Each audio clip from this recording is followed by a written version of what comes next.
to tee up our next session, I came across a headline in Forbes a couple of weeks ago that struck me, um, really got to the heart of what we're going to be talking about today. And the headline was, "Why do bosses try to get workers back to the office? They don't know how to build a culture of remote collaboration."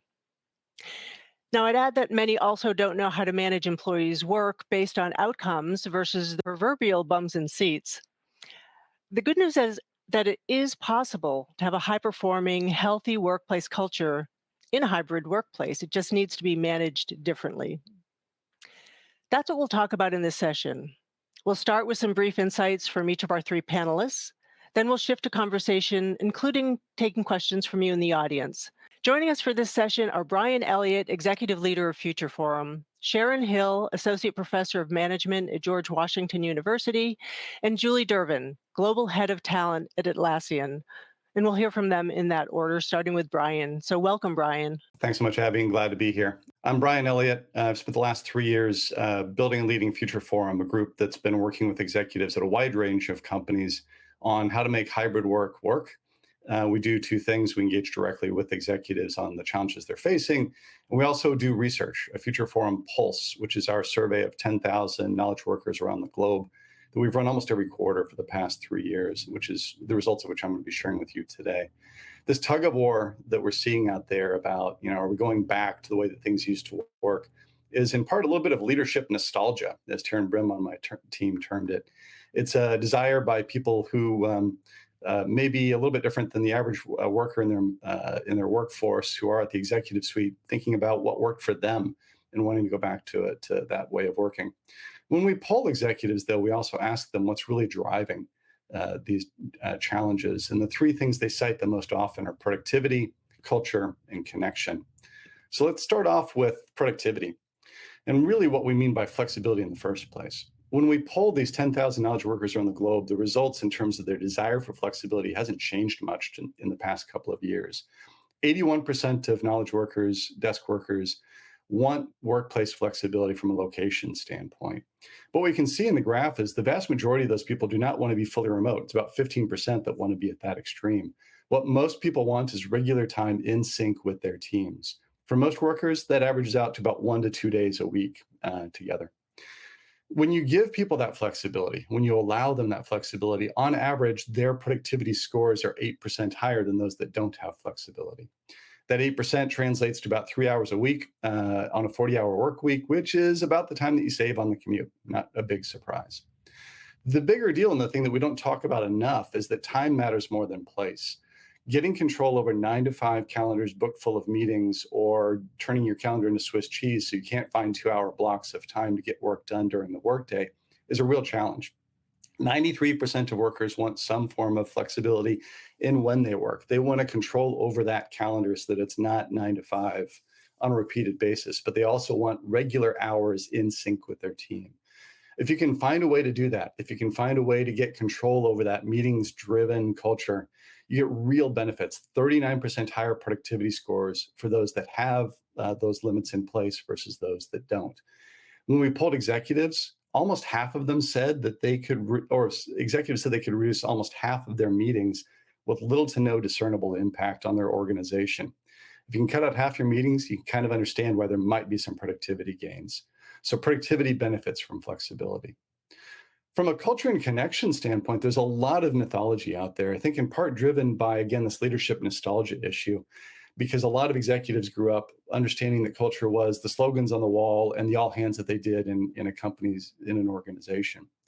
But when we poll workers and we ask them whether or not their company's culture has improved over the past couple of years, the number one driver of corporate culture improvement is providing people more flexibility.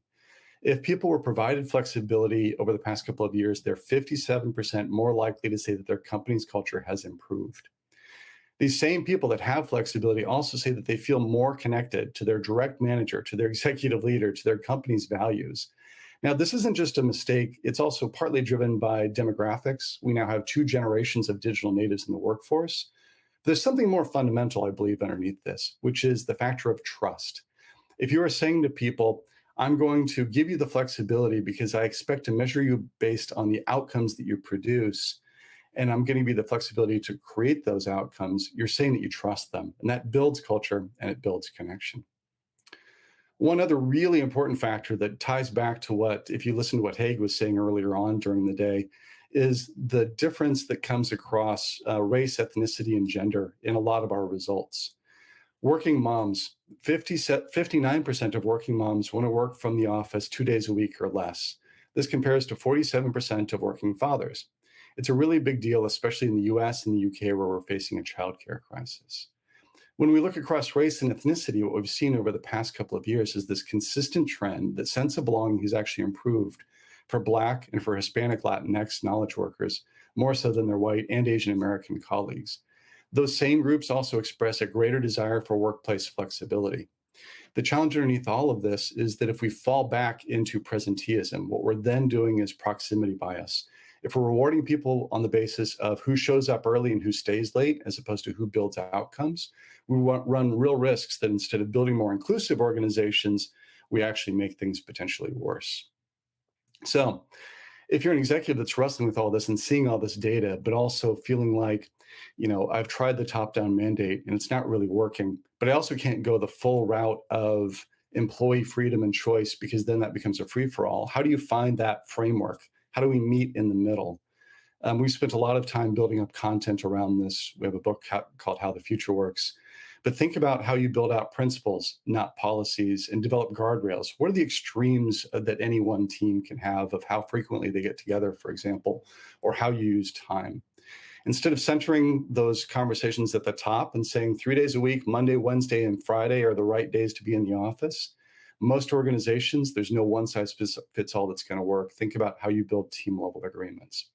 And last thing that I'll leave you with that's probably the most essential is instead of thinking about basing our promotions and our outcomes on attendance and who shows up and productivity stats, outcomes, the actual generation of positive results is what we really ought to be training our managers on how to lead towards. That's how you build a more level playing field, and that's how you get the most out of flexibility. And with that, I'm going to turn it over to Professor Sharon Hill. Welcome, Sharon. Thanks so much, Brian. My name's Sharon Hill. I'm an associate professor of management at the George Washington University, and I've been studying and teaching virtual and remote work for about a couple of decades now. And in many ways, I'm going to build on a lot of the themes that Brian mentioned and talk about a phenomenon that we're seeing right now, where coming out of the pandemic, many organizations really fully embrace this flexible work arrangements. And in many respects, it was in response to employees' demand for flexibility, a lot of what Brian spoke about. But then within a year or so, we see some corrections going on, the pendulum swinging the other way, with many organizations bringing their implementing these mandates to bring workers back into the office.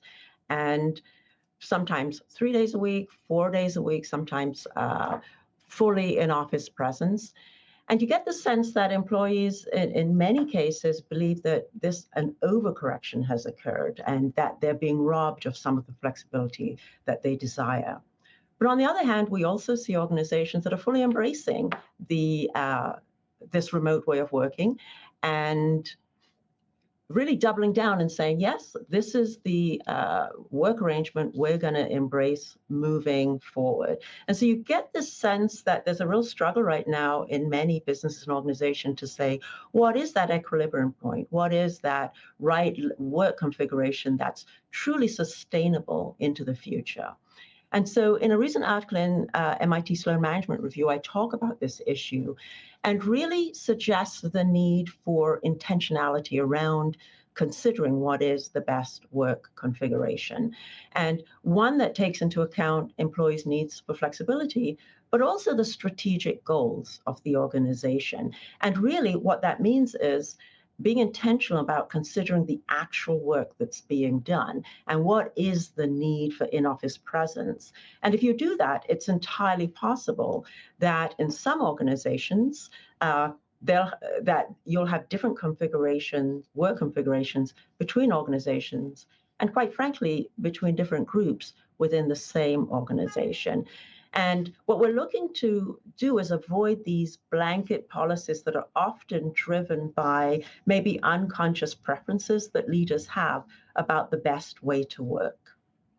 So at the leadership level, then, what does this mean? And again, this reinforces several of the points that Brian made. It means that leaders really need to strike this balance and manage this tension, or at least it can sometimes be perceived as a tension, but it need not be, between granting employees the autonomy in terms of where and when to work and even how to do their work so that they can fully embrace the flexibility that's available. But on the other hand, making sure that there's alignment between these autonomous actions.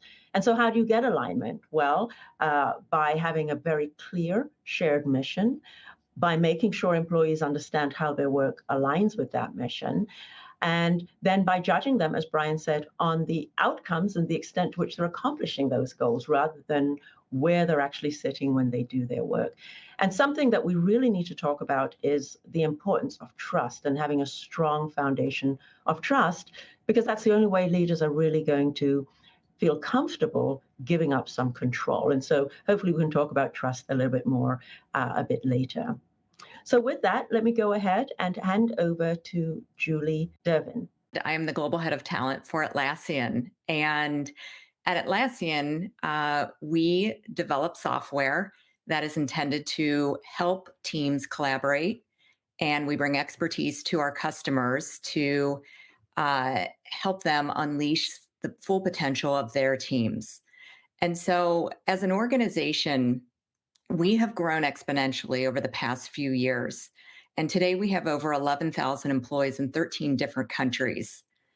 And our workforce is comprised of mostly knowledge workers, majority in our R&D and software engineering.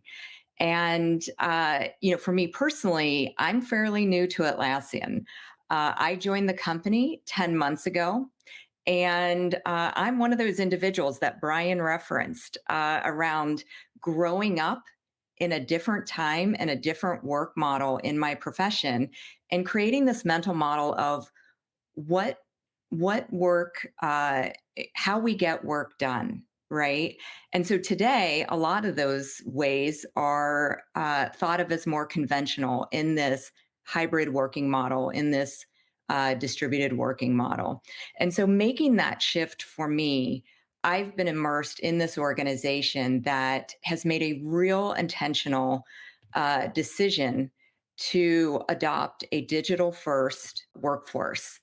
And so we have nearly 50% of our workforce that lives more than 2 hours from any physical office hub. An interesting stat is that even though half of our workforce is at a distance from our hubs, about 75% of our employees in any given quarter make a visit to our office. So even though the desirability around flexibility and remote and distributed workforce is there still is that desire to have a place to come back and to meet with colleagues in a physical setting. And so as Atlassian, in making this decision, we realized that if we were going to truly capitalize on what this type of model can bring to bear, we needed to do more than just declare it as a workforce model and then maybe just figure out some of the HR processes around being remote or hybrid and give our employees some additional tools. We knew that if we were truly going to get the value of what a distributed model or a distributed first model could bring us, that we had to make an investment.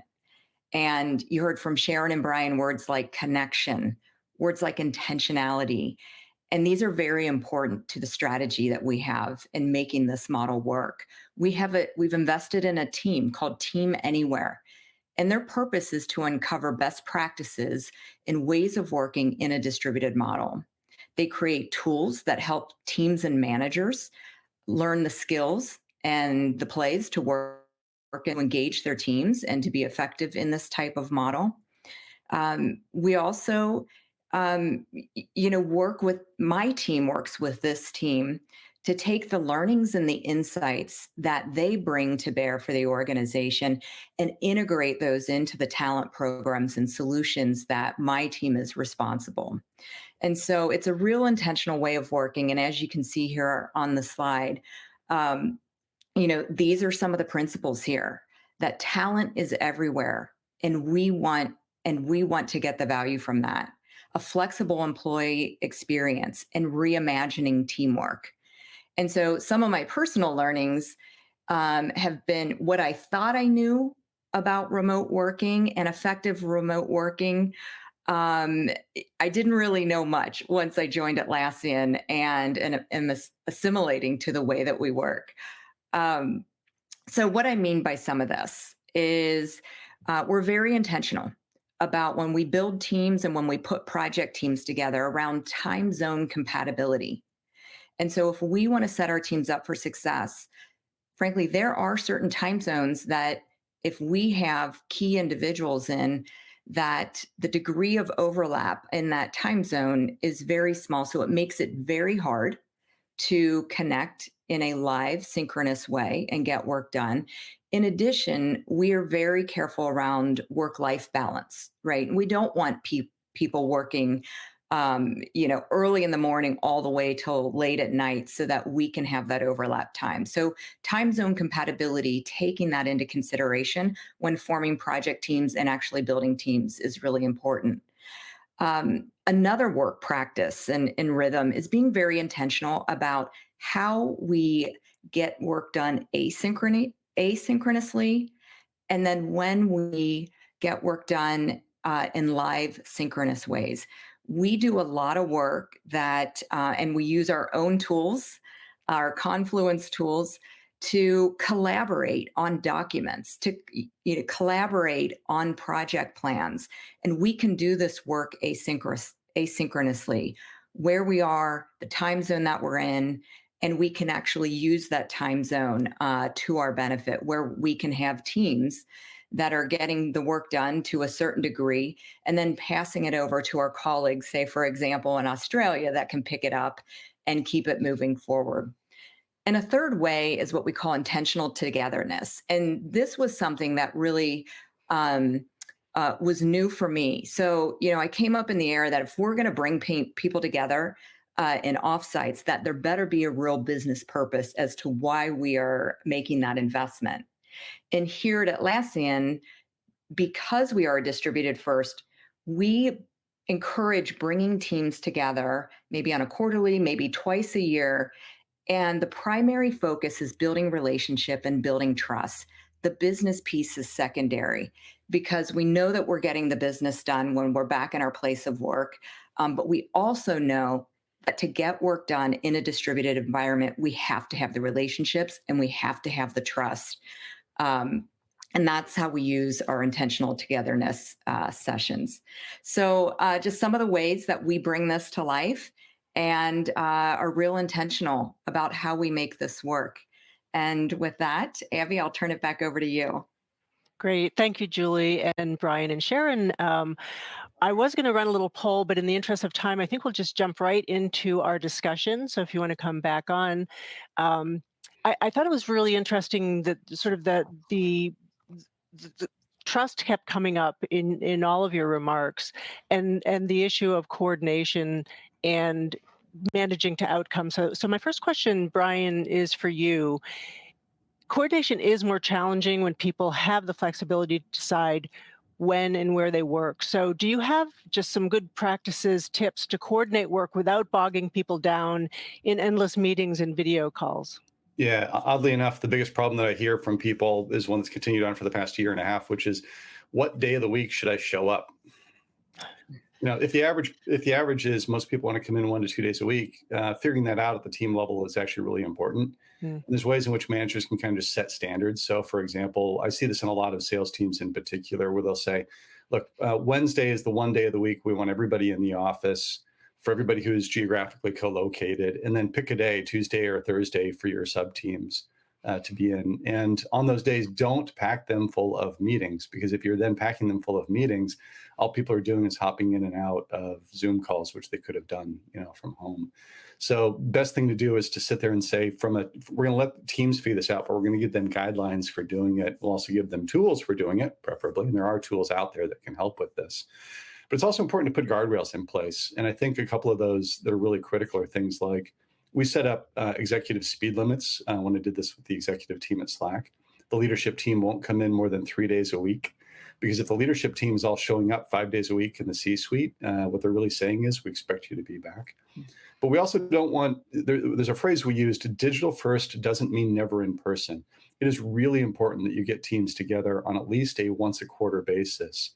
So even if they're spread out across 3 different time zones, funding the travel to bring those people together for a 3-day gathering where they're spending their time on socialization, team building, and bonding is a really essential ingredient. So guardrails around it and then team level agreements are the best practices that we've seen in use.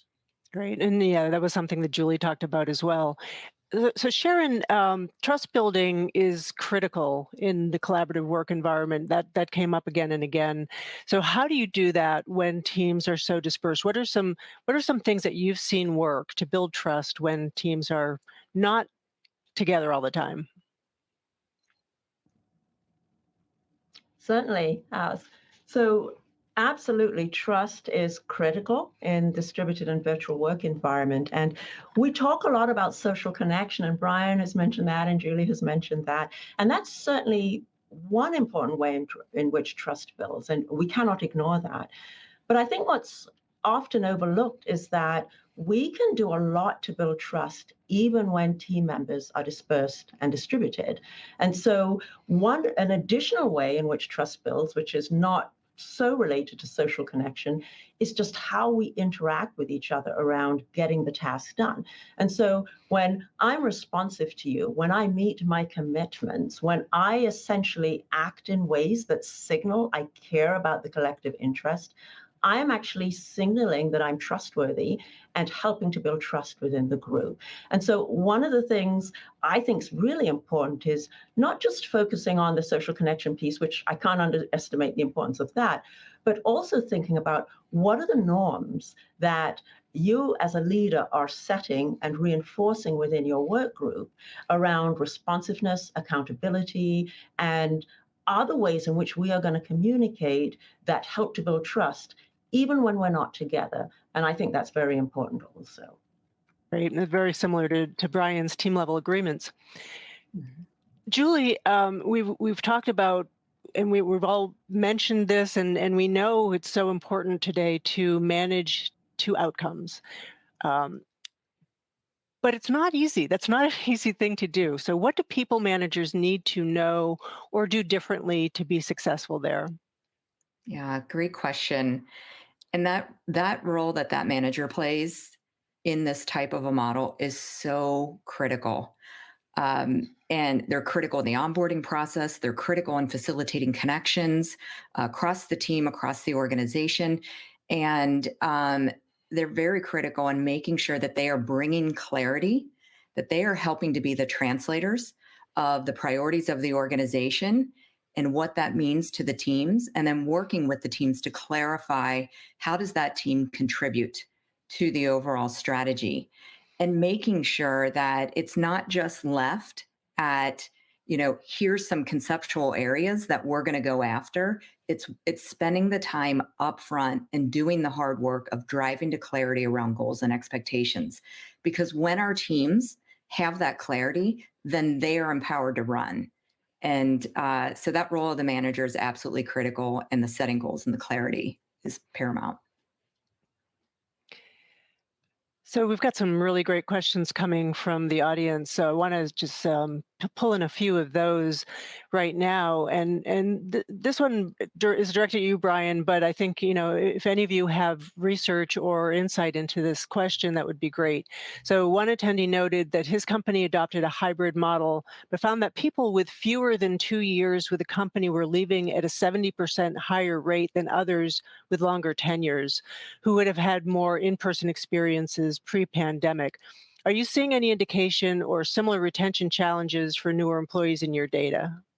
We don't see it necessarily in the data. A couple of questions, though, that it brings to mind, and others ought to chime in here too. One is, was that true also pre-pandemic? Because turnover in most organizations happens in the Mm, first, year and a half of employment. So it's kind of a bit of a truism. If you're seeing that recently, it probably also was there back in 2019, 2018, and 2017.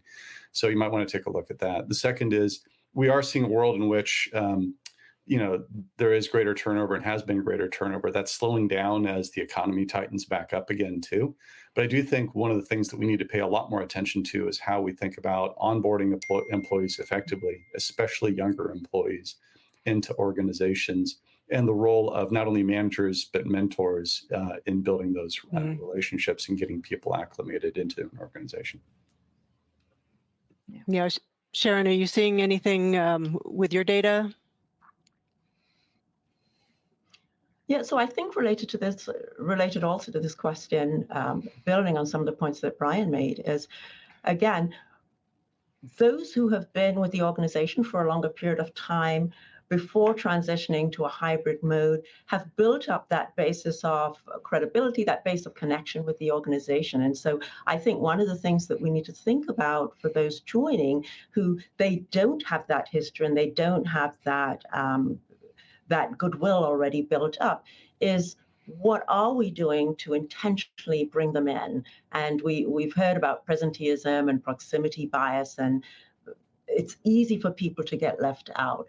So I think particularly with those who are new to the organization, it takes more, again, intentionality to make sure that we're bringing them in because they don't have that pre-existing basis of Mm. connection with the organization. Julie, kind of related to that, there are a couple of questions for you. One is, can you describe more about your intentional togetherness sessions? What do those look like? What kinds of activities do you have there? And then also for newer team members, what are you doing for them so that they can learn informally from others to realize their potential? Mhm. Great question. So I had the benefit of when I joined Atlassian last September, 3 weeks later, we had an entire team intentional togetherness session where we brought the individuals on my team together from all around the globe. And I think it was for the first time since the pandemic. So, and, I thought, well, how's this going to go? And I'll tell you, it was a combination of, we came together in one location, combination of team effectiveness, chili cook-off, using some of our manager plays that we have created and building actual team effectiveness, using some team assessments, having dialogue, learning how each other likes to work, learning about our personalities, and then and then just enjoying each other's company. And these are individuals that have worked together for 2 and 3 years, and this was the first time that they had seen each other live. So that's what we do with our intentional togetherness. And as far as new joiners, one of the programs my team is responsible for is onboarding new Atlassians. And we use a lot of data to really understand that new hire journey and understanding it in the distributed workforce model. And one of the leading predictors of new joiners being able to get things done fast and kind of time to impact is building connections early on in the onboarding process.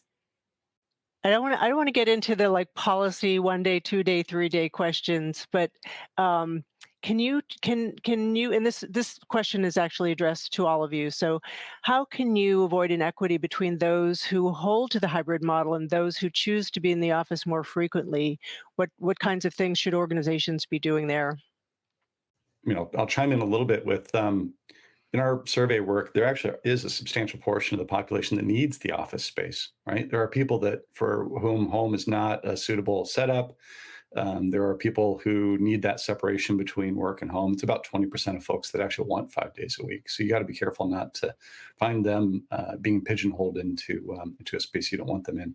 Regardless of like location, this basically comes back to what Julie was describing also, and Sharon too, which is managing to outcomes. And how do you think about the ways in which you actually ladder that up and down within an organization. Google's probably the most famous purveyor of OKRs, objectives and key results, as a methodology. Salesforce has this thing called the V2 MOM. These are basically different methodologies by which you sit there and say, what are the most important 5 things in an organization? What are the ways in which we're going to measure those key results? And how does that ladder up and down your organization so that you can bring that down to the team level? Finding some way to do that is your best bet for leveling that playing field. And then the other thing to think about is making sure that not only when you're thinking about promotions, but when you're thinking about rewarding people with new opportunities, when you're thinking about the next job, when you're thinking about the cool project, looking at the scope of the team broadly and saying who's had those opportunities and who has not, as a way of making sure that you're making conscious decisions. So I would build on that, just a couple of points to build on that. And again, I think Brian said making conscious decisions. And I think it starts with understanding that this is an unconscious bias that happens where we unconsciously just pay more attention, give more feedback to, and focus more on things and people who are proximal to us. So once we realize that and we bring that to awareness, we can then take very conscious steps to say very intentionally, am I connecting with people who are remote as much as I am in the office? Am I bringing them into the decision making? In meetings, am I giving those who are remote equal opportunity to participate? So I think it starts with an awareness that this is happening at an unconscious level, and then being very intentional about it. The only other thing that I would add is we've got to be careful also that this isn't differentially impacting different groups of employee. And so what I've seen and some of my research shows is that, for example, women may be stigmatized more for working remotely and choosing to stay out of the office. And so I think that's the other thing we need to do, make sure we're being inclusive for all employee groups. So the question is, what about the dark side of flexibility? How do managers tackle performance challenges that might stem from new levels of flexibility without penalizing those who are maintaining performance? There's sort of an assumption built into that question, but how it goes back to the outcomes, the topic of outcomes, managing to outcomes. So do you want to address that, and to tie it back to the previous discussion?